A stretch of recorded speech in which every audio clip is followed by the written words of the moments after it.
Good evening, students. So this is your revision worksheet 1 subject maths on the topic money. जो final exam के लिए I have made this worksheet. जो money topic is a tough topic for you. So उसमें बहुत सारे questions मैंने बनाए हैं. Let us see one by one.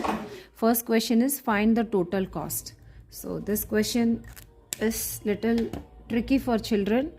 Actually क्या है तो easy है, but it's just like an addition sum only. मैं सिखा देती हूँ कैसे करना है. जो 3+2 तो बहुत ईजी है. 3 फिंगर और 2 फिंगर छोड़ के 1 2 3 4 5 1 2 3 4 5. So this is so easy, super easy. But कुछ सम्स में जो नंबर्स बिग है, देखो 8+5. When there is 8 big number and 1 small number, you should follow the same method which I told you for addition sums. So addition sums mein I asked you to keep the big number in your mind and small number in your hand. So big in the mind and the small number in the fingers. So keep 8 in your mind. Mind में 8 रखो और 5 fingers में छोड़ दो. After 8 mind में क्या है? Mind में क्या नंबर रखा आपने? 8. 8 के बाद काउंटिंग स्टार्ट करो. 9 10 11 12 13. सो 13 इज द आंसर. तो अगर माइंड में रखना मुश्किल है, नहीं समझ में आ रहा, तो एक और मेथड भी कर सकते हैं आप, but only for class 1. Class 2 में नहीं. अब क्लास 1 के लिए आप जो स्टूडेंट्स माइंड में और फिंगर में रखकर नहीं समझ में आ रहे उसके बाद भी, सिर्फ वो बच्चे क्या कर सकते हैं, जैसे बिग नंबर है ना 8, इसको छोड़ दो.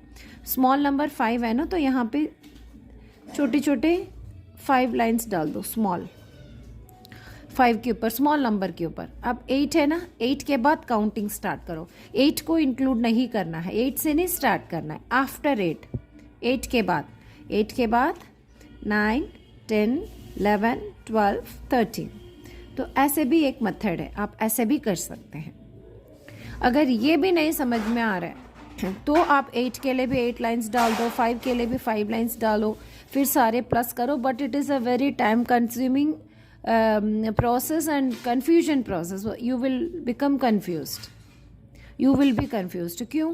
क्योंकि 8 5 तो ठीक है. अभी इधर देखो 12 है, कभी मैंने 11 दिया है, 15 दिया है. यहाँ पे कैसे करेंगे आप? तो ये फिंगर मेथड ही बेस्ट है. Keep the big number in your mind and small number in your hand. देखो इधर 10 का माइंड में रखो. Keep 10 in your mind and 6 in your hands, finger. So after 10 11 12 13 14 15 16. Keep 12 in your mind, 4 in the finger. Keep 11 in mind, 8 in finger. 8 in mind, 2 in finger. 15. Keep 15. 15 is a big number. कैसे करेंगे आप? सो 15 को mind पे रखो और 3 finger. जैसे ये करके देखते हैं एक बार. Keep 15 in your mind and 3 in your finger. After 15 3 finger पे छोड़ना है. After 15 16 17 18. So the answer is 18. So easy to do it. Okay, and then the same way you will do all the sums. Here देखो यहाँ पे 6 और 15. I kept 15 this side.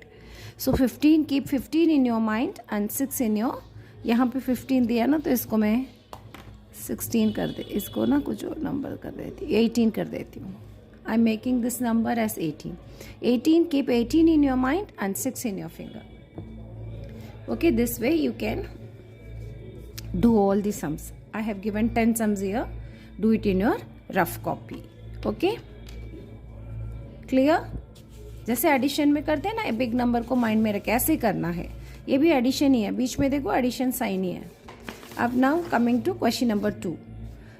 This is also difficult question for you, but अगर समझ जाएंगे तो बहुत easy है.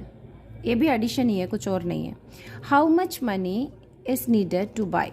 तो कितने पैसे चाहिए ये सारे सामान खरीदने के लिए? 5 आइटम्स दिया है आपको. 5 आइटम्स की ये ice cream is for 12 rupees, ball is of 20 rupees, kite is for 2 rupees, cap is 5 rupees and the balloon is of 3 rupees. तो ये पैसे हमने दे दिया. अब आपको क्या करना है, ये जो कोई भी 2 आइटम्स की आपको प्राइस लिखना है. जैसे ice cream and cap. What is the price of an ice cream? It is ₹12. तो क्या करना है, आइसक्रीम के नीचे ₹12 लिखना है, प्लस एंड की जगह प्लस। और what is the price of a cap? Cap is of ₹5, तो ₹5। अब ये रुपीज़ साइन ज़रूर, ये सिंबल ज़रूर लिखना है, otherwise for answer it is half mark and for the symbol it is half mark. So half plus half 1 mark होगा. So don't forget to write the symbol. So 12 plus 5 is how much? How will you count it? 12 plus 5.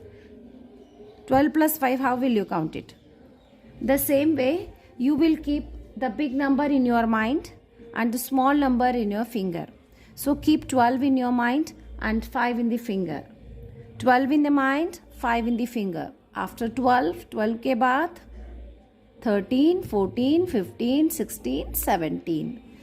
It is 17. अगर ऐसे नहीं समझ में आया तो फिर ₹5 के लिए 5 डॉट्स डाल सकते हो.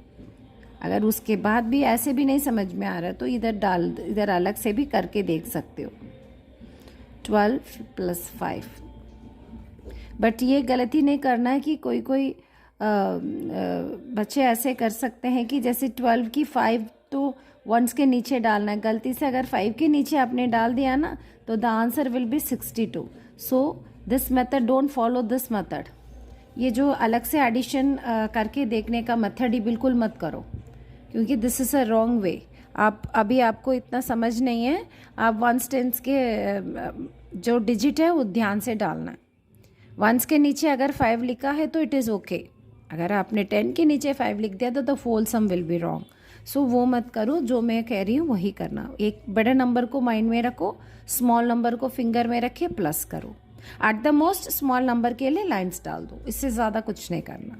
जैसे बॉल है, बॉल इज़ ₹20. देखो बलून कितने का है? ₹3. अब तो कैसे करेंगे आप? 20 और प्लस का कितने लाइन्स डालेंगे? नहीं डालेंगे ना, तो इसलिए 20 है माइंड में रखो. Keep 20 in your mind. अभी माइंड में क्या नंबर है? 20 है ना. बस अब 3 फिंगर्स में. सो 20 in the mind, 3 in the finger. So after 20, बस ये ध्यान रखना है कि 20 के बाद काउंटिंग स्टार्ट करना है. 20 को इंक्लूड नहीं करना. 20, 21 नहीं बोलना, क्योंकि 20 ऑलरेडी है. 20 के बाद 21, 22, 23. So the answer is 23.